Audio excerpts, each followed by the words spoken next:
Good morning बच्चों। आज हम कक्षा 10वीं के विज्ञान विषय के अंतर्गत धातुओं के बारे में अध्ययन कर रहे थे। उसमें हम हाइड्रोजन के रासायनिक गुणों की विवेचना कर रहे थे। उस रासायनिक गुणों में हम आते हैं इसके अपचायक गुण। कौन कौन से अपचायक गुण हैं, अर्थात हाइड्रोजन किन धातुओं के, किन यौगिकों के धातु के रूप में ये अलग करते हैं, उसको देख लेते हैं।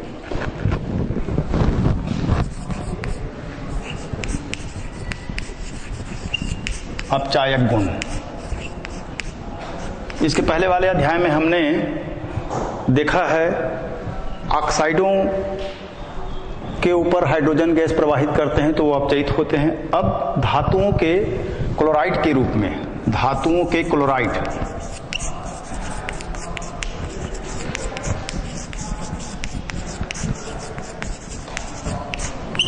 के साथ क्रिया, इनको देख लेते हैं। धातुओं के क्लोराइडों के साथ में क्रिया देख लेते हैं। सबसे पहले हम इसको देखते हैं सिल्वर क्लोराइड के साथ में क्रिया। AgCl plus H2 it is equal to, ये क्या बनता है उसको देख लेते हैं। सिल्वर क्लोराइड है AgCl, उनके साथ में क्रिया करते हैं तो इसमें Ag बाहर निकल जाता है, सिल्वर अलग निकल जाता है, Ag ये बाहर निकल जाता है और HCl ये निकल जाता है। ये सिल्वर के रूप में बाहर हो जाता है, अपचयित हो जाता है। समीकरण को बैलेंस कर लेते हैं।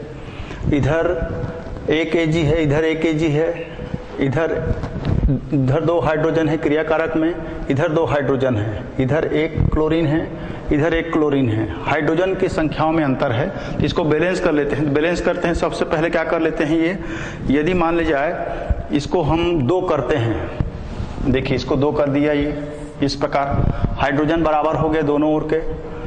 अब Cl की संख्या इसमें गड़बड़, इधर 1 है तो इधर 2 हो गया है, तो इसको भी 2 कर देते हैं, ये इस प्रकार से। इसको भी 2 करना पड़ेगा। अब दोनों ओर क्रियाकारक और क्रियाफल के दोनों ओर के परमाणु की संख्या बराबर हो गई। Cl की संख्या इधर 2 है, इधर भी 2 है, हाइड्रोजन की संख्या इधर 2 है, इधर भी 2 है, Ag 2 है, इधर भी Ag 2 है। इस प्रकार ये बैलेंस हो गया। ये है सिल्वर के ऑक्साइड को, सिल्वर के क्लोराइड को सिल्वर में अपचयित कर दिया। इसके बाद में हम देखते हैं आयरन के क्लोराइड। आयरन के क्लोराइड के रूप में हम देखते हैं फेरिक क्लोराइड को, FeCl3, इसको बोलते हैं फेरिक क्लोराइड।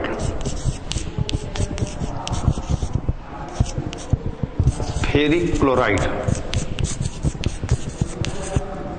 हाइड्रोजन के साथ में इसकी क्रिया होती है तो ये बनता है फेरस क्लोराइड, FeCl2, ये फेरस क्लोराइड। फेरिक क्लोराइड जो है फेरस क्लोराइड में बदल जाता है, अपचयित हो जाता है। ये इसको भी देख लेते हैं। और ये क्रिया जो होती है Zn और HCl की उपस्थिति में क्रिया संपन्न होती है। समीकरण को बैलेंस कर लेते हैं। ये हो जाएगा 2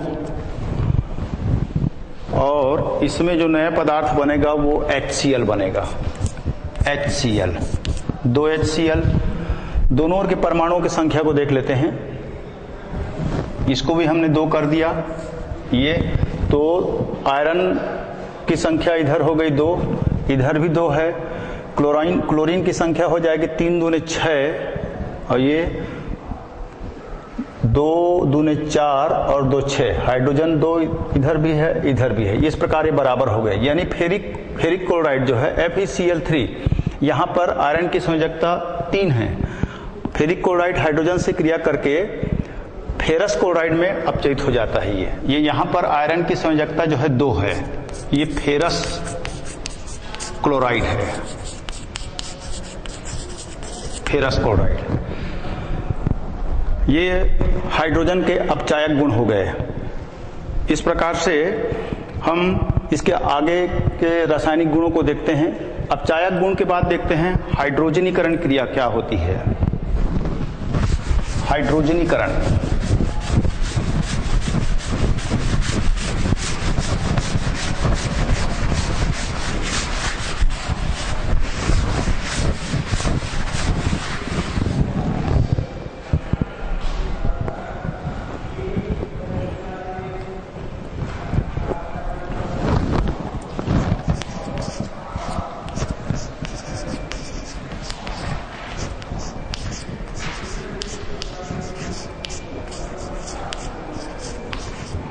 हाइड्रोजनीकरण।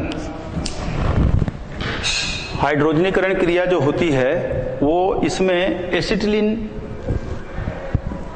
जिसको हम इथाइन कहते हैं, वो हाइड्रोजन के साथ में योग करते हैं बारीक निकिल चूर्ण की उपस्थिति में। एसिटिलीन CH ट्रिपल बॉन्ड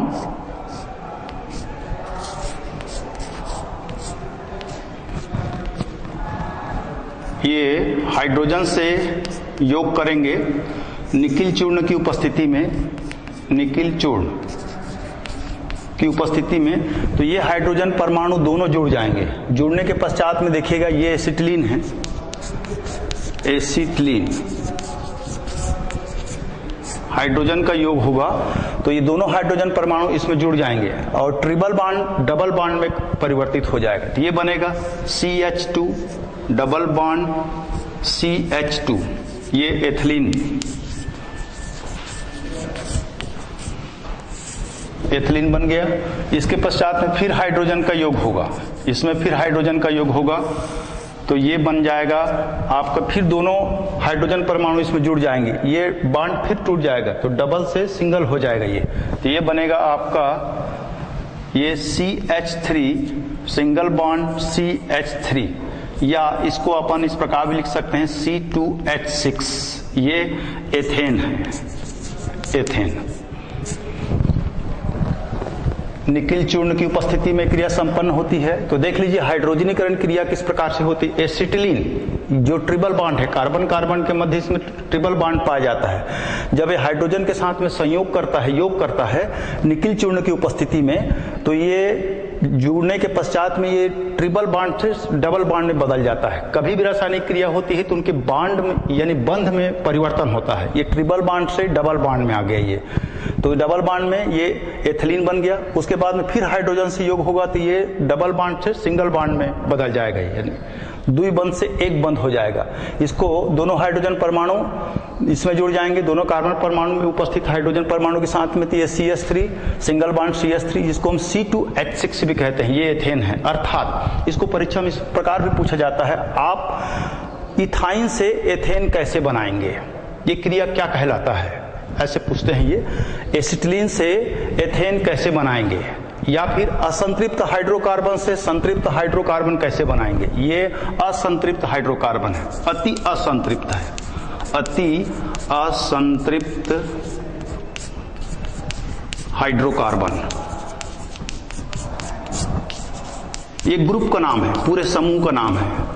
और ये संतृप्त हाइड्रोकार्बन है, संतृप्त हाइड्रोकार्बन।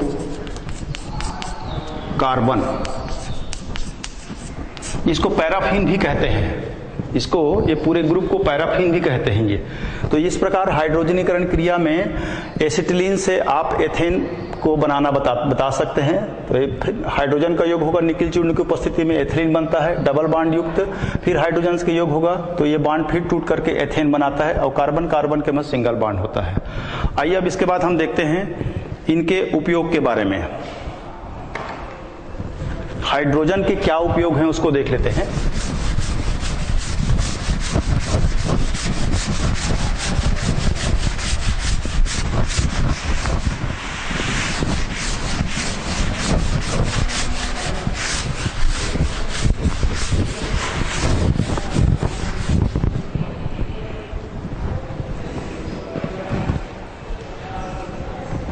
हाइड्रोजन के उपयोग,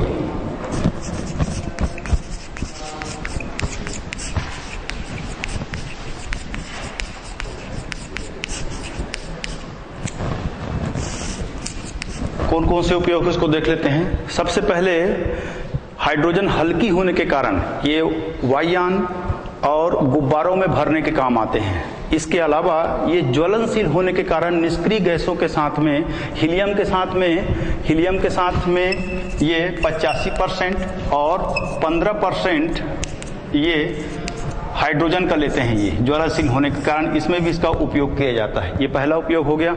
इसका दूसरा उपयोग ये है कि ये बहुत से अपचायक पदार्थों के रूप में काम आता है। बहुत से कार्बनिक यौगिक जैसे एल्कोहल है और हाइड्रोक्लोरिक अम्ल है, अमोनिया है, ये बनाने के उपयोग में इसका किया जाता है। ये वनस्पति हाइड्रोजनीकरण द्वारा वनस्पति तेल से वनस्पति घी भी बनाया जाता है इससे, ये भी इसके उपयोग में ही आता है। ये बहुत से उद्योग जैसे कांच उद्योग में भी इसका उपयोग किया जाता है। इसके अलावा ये ईंधन के रूप में भी इसको उपयोग करते हैं। ईंधन के रूप में वेल्डिंग कार्य में इसका उपयोग किया जाता है। जिसमें एसिटिलीन बनती है उसको ऑक्सी एसिटिलीन ज्वाला के रूप में इसको वेल्डिंग कार्य में इसका उपयोग किया जाता है। तो ये हो गए हाइड्रोजन के उपयोग। अधातु के अंतर्गत हमने अभी हाइड्रोजन के विषय में बनाने की विधि और उसके गुण, रासायनिक गुण, भौतिक गुण ये पढ़ा। अब इसके बाद हम पढ़ते हैं नाइट्रोजन।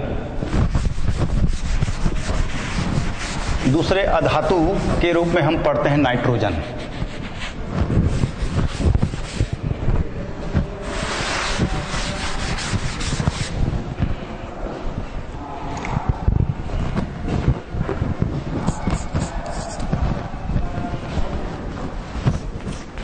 N2 nitrogen. सबसे पहले इनका परिचय देख लेते हैं। नाइट्रोजन का परिचय किस प्रकार है उसको देख लेते हैं। इनका संकेत N, अणुसूत्र N2, संयोजकता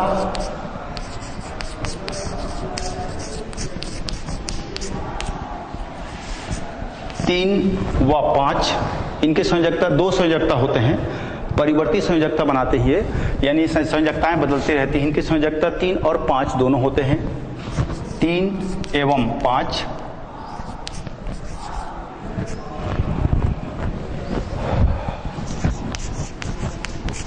परमाणु क्रमांक 7। परमाणु का भार 14। अणु का भार 28।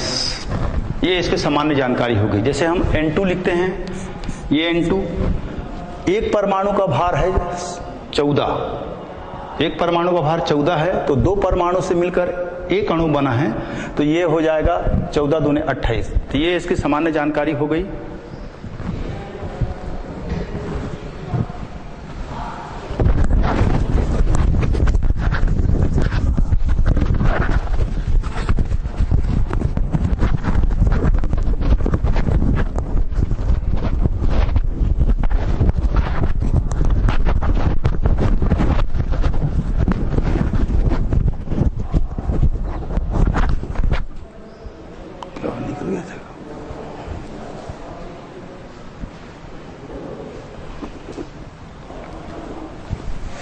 हाँ, तो बच्चों हम ये देख रहे थे नाइट्रोजन की सामान्य जानकारी देख रहे थे। इसके अंतर्गत इनके परमाणु भार कितने हैं, अणु भार कितने हैं और इनका संकेत क्या है, इनकी संयोजकता क्या है, ये देख रहे थे। आइए इसके बाद हम देख लेते हैं इनकी अणु संरचना।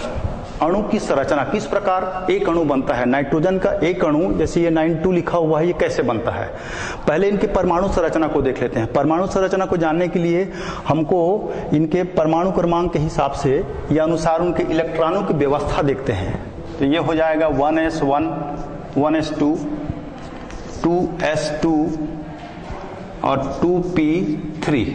ये 3 2 5 2 7, ये इस प्रकार से होगा। इसी के हिसाब से इनका वितरण होगा। ये इलेक्ट्रॉनों का वितरण हुआ है। ये परमाणु क्रमांक, कोई भी परमाणु के क्रमांक के अनुसार उनकी इलेक्ट्रॉनों की व्यवस्था वितरण के रूप में होती है। तो इसमें 3 2 5 2 7, तो ये परमाणु संरचना, परमाणु की संरचना कैसे होगी उसको देखना है।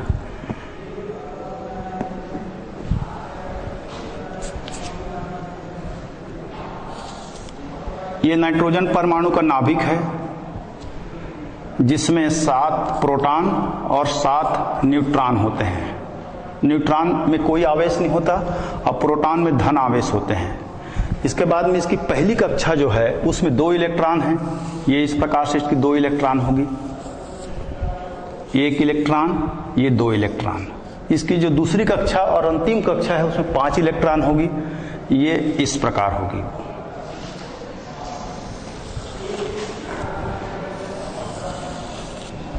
इसमें 5 इलेक्ट्रॉन हैं, 1 2 3 4 और ये 5। ये है परमाणु की संरचना, नाइट्रोजन परमाणु की संरचना। अब हम अणु संरचना देखते हैं। अणु की संरचना, अणु की संरचना किस प्रकार अणु बनते हैं, उसके संरचना स्ट्रक्चर देख लेते हैं। ये 2 परमाणुओं से मिलकर बना हुआ है। दोनों परमाणुओं का देख लेते हैं। इसमें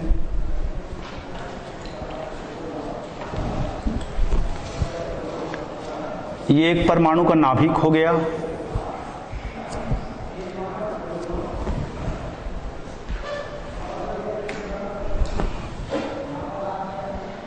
और ये उसके कक्षा हो गए,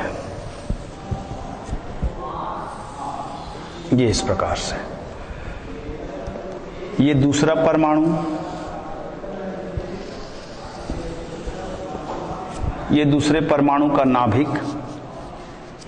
इसमें कितने कितने इलेक्ट्रॉन हैं उसको देख लेते हैं। इसके अंतिम कोष में 5 इलेक्ट्रॉन हैं और ये 3 इलेक्ट्रॉन संयोजकता में भाग लेते हैं। ये तो ये 1, ये 2 और ये 3 एक परमाणु के हो गए।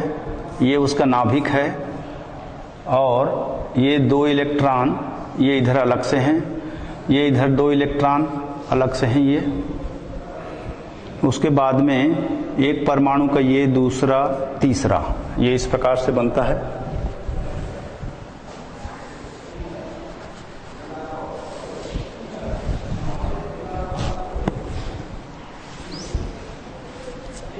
ये उनके इलेक्ट्रॉन हैं।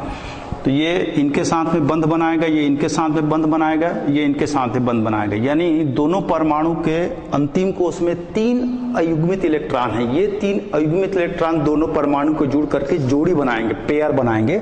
इस प्रकार इसके अणु की संरचना होगी। ये इसके अणु की संरचना है, ये इसकी परमाणु की संरचना।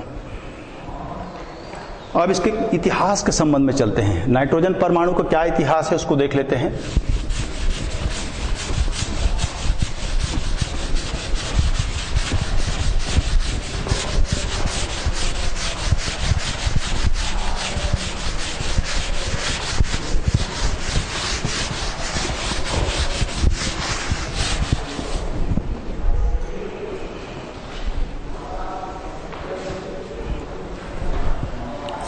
इतिहास, नाइट्रोजन का इतिहास। सर्वप्रथम डेनियल रदरफोर्ड ने नाइट्रोजन गैस का आविष्कार किया, खोज किया डेनियल रदरफोर्ड ने। और डेनियल रदरफोर्ड ने सबसे पहली बार गैस को बनाया और उन्होंने इसका नाम अप्राण वायु रखा। अप्राण वायु, ये इसका डेनियल रदरफोर्ड ने इसका नाम रखा, अप्राण वायु, नाइट्रोजन को। उसके पश्चात में इसके गुणों की खोज लेवाजियो नामक वैज्ञानिक ने किया। नाइट्रोजन के कौन कौन से गुण होते हैं उन्होंने लेवाजियो नामक वैज्ञानिक ने खोजा और उसका उन्होंने नाम रखा, उसको नाम दिया एजोट। एजोट का मतलब होता है जीवन रहित, जीवन रहित। ये उसके बाद के वैज्ञानिक हैं चेपल।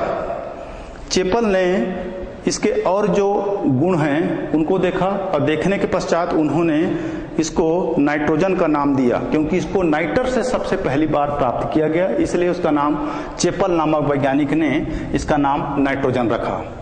आइए अब इसके जो उपलब्धता है पृथ्वी पर उसको देख लेते हैं। पृथ्वी पर कितना पाया जाता है उसको देख लेते हैं। उपलब्धता में वायुमंडल में ये आयतन के रूप में 79% पाए जाते हैं। वायुमंडल में आयतन के रूप में, वायुमंडल में आयतन के रूप में 79% पाए जाते हैं और भार के रूप में, भारात्मक के रूप में 77% पाए जाते हैं। ये बहुत अधिक मात्रा में पाए जाते हैं ये।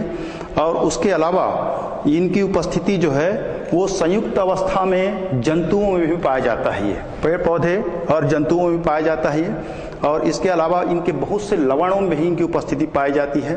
और ये जो होते हैं वो प्रोटीन के रूप में पाया जाता है, प्रोटीन के रूप में भी पाया जाता है, खाद्य पदार्थों के रूप में भी पाया जाता है। तो ये है नाइट्रोजन की उपलब्धता। नाइट्रोजन कहाँ पर कितने % पाया जाता है, ये उनकी उपलब्धता है।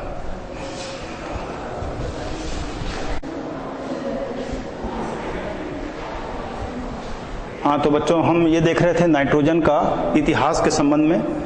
अब इसके बाद में हम आते हैं नाइट्रोजन के जो परमाणुविक गुण हैं उसके बारे में आते हैं। नाइट्रोजन के कौन कौन से परमाणुविक गुण हैं उसके बारे में देख लेते हैं। ये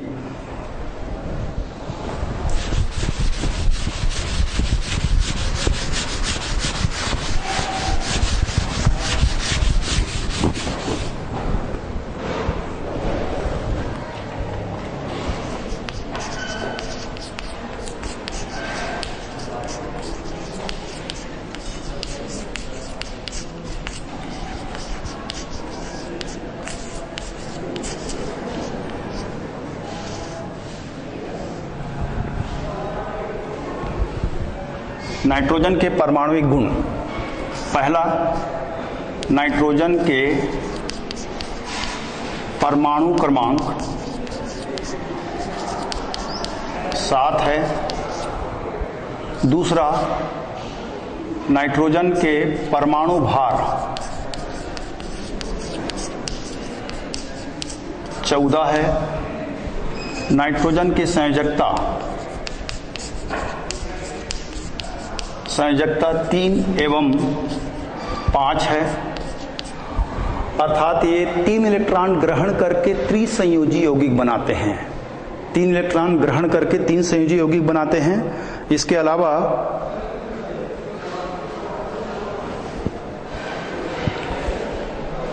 नाइट्रोजन के प्रबल ऑक्सी अम्ल HNO3 हैं। नाइट्रोजन के प्रबल ऑक्सी अम्ल,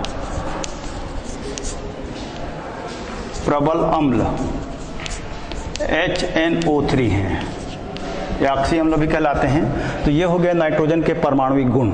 इसके बाद में आते हैं हम नाइट्रोजन को प्रयोगशाला में कैसे बनाते हैं, ये आ जाते हैं।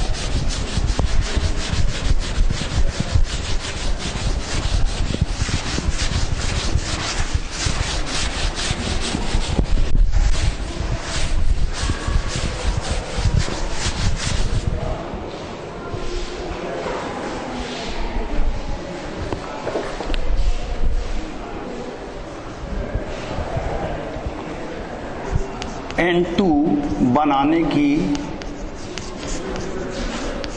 प्रयोगशाला विधि।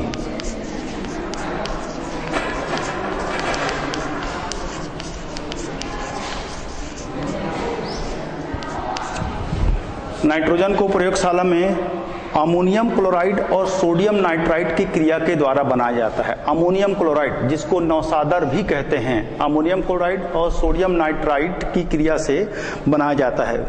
गर्म करके बनाते हैं। समीकरण इस प्रकार होगा, रासायनिक समीकरण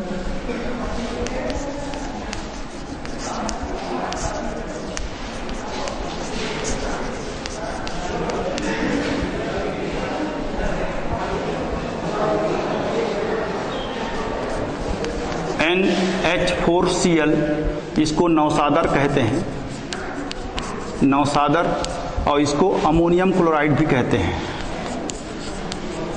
अमोनियम क्लोराइड।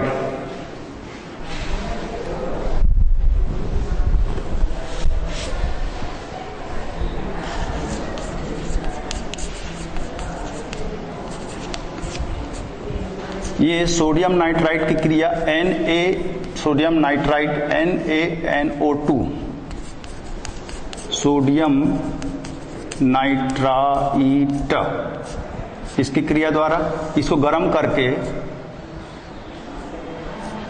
नाइट्रोजन गैस बनाते हैं। तो सबसे पहले क्या बनता है, NH4NO2 अमोनियम नाइट्राइट और NaCl, ये प्राप्त होता है। फिर अमोनियम, ये नाइट्राइट है, इसका फिर विघटन होता है अमोनियम नाइट्राइट। अमोनियम नाइट्राइट का फिर से विघटन होता है, तो ये बनता है आपका NH4NO2, it is equal to N2 plus 2H2O। ये हमको नाइट्रोजन गैस प्राप्त हो गई। ये समीकरण 2 पदों में पूरी होती है। नौसादर, जिसको हम अमोनियम क्लोराइड कहते हैं, सोडियम नाइट्राइट के साथ में इसको गर्म करते हैं तो पहले पद में अमोनियम नाइट्राइट बनता है NH4NO2 और NaCl बनता है, फिर NH4NO2 का विघटन होता है, तब ये बनता है N2। परमाणु की संख्या बराबर है, देख लीजिए 2 दूनी 4, ठीक बराबर है ये। अब इसको प्रयोगशाला में एक निश्चित उपकरण के द्वारा बनाया जाता है। इसमें कैसे बनाते हैं उसको देख लेते हैं। एक गोल पेंदे वाले फ्लास्क लेते हैं,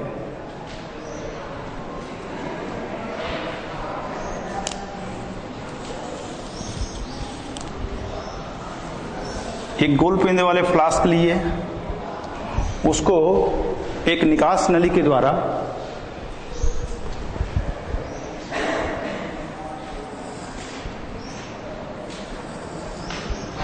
अब इस गोल पेंदे में हमने क्या क्या पदार्थ को ले लिया है। इसमें हमने लिया है NH4Cl प्लस सोडियम नाइट्राइट और धन पानी, ये लिया हमने। अब इसके निकास नली को एक द्रोणिका से जोड़ देते हैं।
इस गोल पेंदे वाले फ्लास्क को स्टैंड से कस देते हैं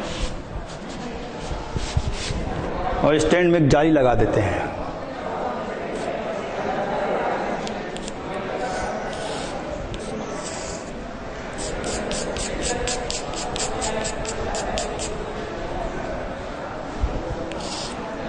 और एक बर्नर की सहायता से इसको गर्म करते हैं।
इस प्रकार से दिखाए गए उपकरण हैं। यहाँ पर इस गोल पेंदे वाले फ्लास्क में हम क्या क्या चीज़ लेते हैं उसको लिख देते हैं। यहाँ पर हमने अमोनियम क्लोराइड NH4Cl लिया, प्लस इसमें हम सोडियम नाइट्राइट को लिया, NaNO2 को लिया है। ये इसकी विधि कैसे है देख लेते हैं। ये दिखाए गए ब्लैक बोर्ड में दिखाए गए उपकरण के अनुसार हम इसको पहले सेट कर लेते हैं। सेट करने के पश्चात में हमने गोल पेंदे वाले फ्लास्क में अमोनियम क्लोराइड 25 ग्राम और 30 ग्राम सोडियम नाइट्राइट को ले लेते हैं और 100 ml पानी में उसको घोल लेते हैं ताकि दोनों पदार्थ पानी में विलय हो जाए, और इन दोनों पदार्थों को गोल पेंदे वाले फ्लास्क में रख देते हैं। उसके पश्चात में नीचे से बर्नर लगाकर, बर्नर को हम सीधे फ्लास्क को गर्म नहीं करते हैं, इसलिए यहाँ पर जाली लगा दी जाती है। जाली के द्वारा इसको गर्म करते हैं और इस गोल पेंदे वाले फ्लास्क को स्टैंड से कस देते हैं। बर्नर से जैसे ही हम गोल पेंदे वाले फ्लास्क को गर्म करना शुरू करते हैं तो इसमें गोल पेंदे में उपस्थित जो यौगिक है यानी अमोनियम क्लोराइड और सोडियम नाइट्राइट, ये दोनों क्रिया करते हैं। क्रिया करने के पश्चात में नाइट्रोजन गैस निकलने लगती है जिसको पानी के अधोमुखी विस्थापन से कलेक्ट कर लिया जाता है। तो ये है नाइट्रोजन बनाने की प्रयोगशाला विधि, और इस विधि के द्वारा हम इसको लेबोरेटरी में बना सकते हैं। अब आइए हम नाइट्रोजन के भौतिक गुणों के बारे में देख लेते हैं। अभी आपने नाइट्रोजन बनाने की प्रयोगशाला विधि को देखा, आइए अब इसके भौतिक गुणों को देखते हैं। कौन कौन से भौतिक गुण हैं उसको देख लेते हैं।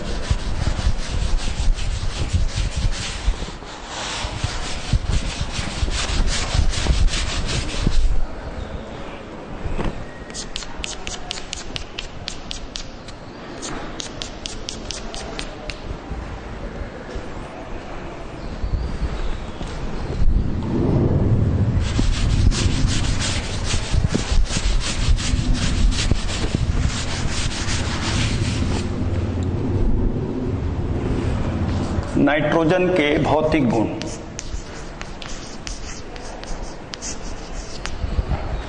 कौन कौन से भौतिक गुण हैं उसको देख लेते हैं। नाइट्रोजन रंगहीन गंधहीन पारदर्शक गैस है। रंगहीन गंधहीन पारदर्शक गैस है। ये जल में अल्प विलेय है। ये न स्वयं जलती है न जलने में सहायक होती है। ये वायु से हल्की होती है। ये वायु से हल्की होती है और अत्यधिक दाब और कम ताप पर नाइट्रोजन गैस को द्रव नाइट्रोजन में बदला जा सकता है, और ये बहुत से यौगिकों को बनाने के काम में इसको लाया जाता है। ये इनके भौतिक गुण हैं प्रमुख। अब आते हैं हम इसके रासायनिक गुणों के बारे में। कौन कौन से रासायनिक गुण हैं, अर्थात नाइट्रोजन अधातु के रूप में कौन कौन से पदार्थों से किस प्रकार क्रिया करते हैं और कौन से यौगिक बनाते हैं उसको देख लेते हैं।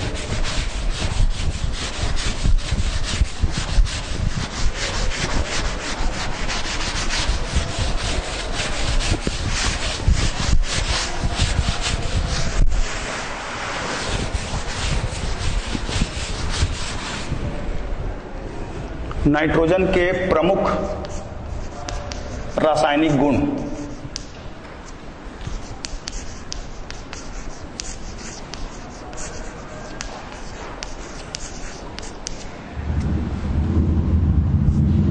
कौन कौन से रासायनिक गुण हैं उसको सबसे पहले देख लेते हैं। इसमें सबसे पहले इनका जलना, नंबर 1, न स्वयं जलती है न जलने में सहायक होती है। इनके दूसरा गुण में देखते हैं जलने के बाद में जलना। जलना में बता सकते हो आप, ये न स्वयं जलती है न जलने में सहायक होती है। और उसके बाद दूसरा गुण है ऑक्सीजन से क्रिया का, ऑक्सीजन के साथ क्रिया। नाइट्रोजन ऑक्सीजन के साथ क्रिया करके विद्युत स्पार्क क्रिया करके ये नाइट्रोजन के ऑक्साइड बनाते हैं, यानी नाइट्रिक ऑक्साइड बनाते हैं। ये 2NO, ये कहलाता है नाइट्रिक ऑक्साइड। नाइट्रिक ऑक्साइड बच्चों आपने देखा होगा बरसात के दिनों में जब बिजली चमकती है तो वायुमंडल में उपस्थित जो नाइट्रोजन और ऑक्सीजन है तो वो दोनों क्रिया कर लेते हैं, तो वहां पर स्पार्किंग होती है। तो वो स्पार्किंग बिजली चमकने की वजह से, स्पार्किंग की वजह से वायुमंडल में उपस्थित जो नाइट्रोजन और ऑक्सीजन है वो क्रिया करते हैं और नाइट्रोजन के ऑक्साइड के रूप में बदलते हैं, जो कि पृथ्वी पर पहुंचते हैं हमारे पास। ये इसका पहला गुण हो गया। इसके बाद में इसका दूसरा गुण धातुओं के साथ में क्रिया। तीसरा धातुओं के साथ में क्रिया।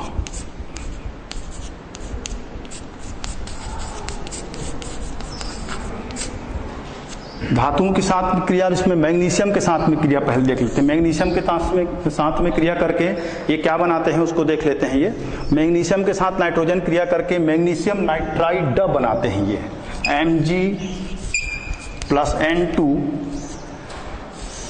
It is equal to Mg3N2। ये है magnesium nitride.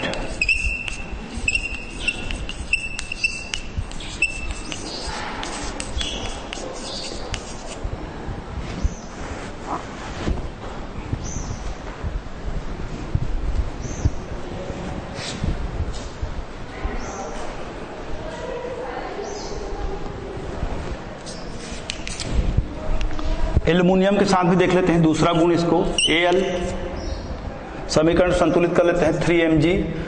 3Mg+N2 it is equal to Mg3N2 magnesium nitride. क्योंकि यहाँ पर तीन, ये जो तीन है, इन जो परमाणुओं की संख्या लिखा हुआ है वास्तव में वो इनकी संयोजकताएं होती हैं, अर्थात ये संख्याएं जो होती हैं वो इंटरचेंज होते हैं। ये 3 नाइट्रोजन की संयोजकता है, ये 2 जो है वो मैग्नीशियम की संयोजकता है। दाहिनी ओर जो यौगिक में लिखा रहता है वो वास्तव में उस तत्व की संयोजकता होती है। ये 3 वास्तव में नाइट्रोजन की संयोजकता है, ये 2 जो है मैग्नीशियम की संयोजकता है। ये इसलिए Mg3N2 लिखा हुआ है। अब एल्युमिनियम के साथ में इसकी क्रिया देख लेते हैं। तो N2 ये एल्युमिनियम नाइट्राइड बनाते हैं, Aln। समीकरण को संतुलित कर लेते हैं। तो ये हो जाएगा 2, ये भी हो जाएगा 2, ये संतुलित हो गया। Aln एल्युमिनियम नाइट्राइड, ये धातुओं के साथ में नाइट्रोजन की क्रिया हो गई। इसके बाद में हम देखते हैं कार्बन के साथ में इसकी क्रिया किस प्रकार से होती है। कार्बन के साथ में क्रिया करके ये क्या बनाते हैं उसको देख लेते हैं। ये साइनोजोन बनाते हैं, कार्बन के साथ में क्रिया करके साइनोजोन बनाते हैं। चौथा, कार्बन के साथ क्रिया,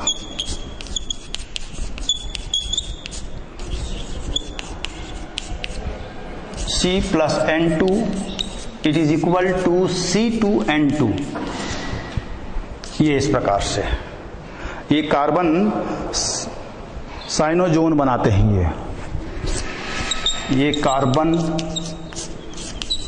साइनोजोन, ये इसकी महत्वपूर्ण रासायनिक अभिक्रिया होगी। इसको कार्बन साइनोजोन ना करके साइनोजोन ही कह सकते हो आप। ये साइनोजोन है, ये साइनोजोन बनाता है कार्बन के साथ में क्रिया करके। 2C+N2 it is equal to C2N2। C2N2 cyanogen है ये। तो ये हो गया इसके महत्वपूर्ण रासायनिक अभिक्रियाएं नाइट्रोजन के। आइए इसका उपयोग देखते हैं, क्या क्या उपयोग हैं इसको देख लेते हैं। सर्वप्रथम नाइट्रोजन के उपयोग।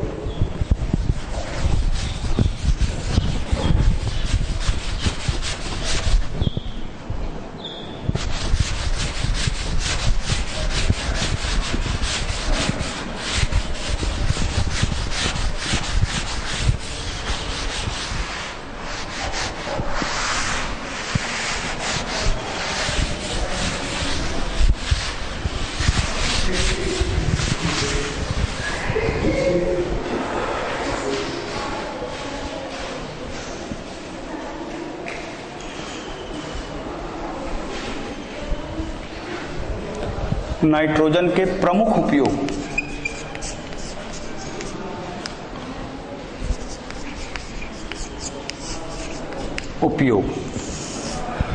नाइट्रोजन के प्रमुख उपयोग में सबसे पहला उपयोग कृत्रिम श्वसन में। कृत्रिम श्वसन में ऑक्सीजन और नाइट्रोजन का अनुपात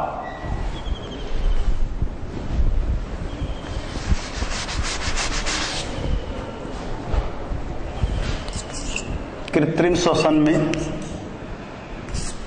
ऑक्सीजन अनुपात नाइट्रोजन ये रहता है 1:4।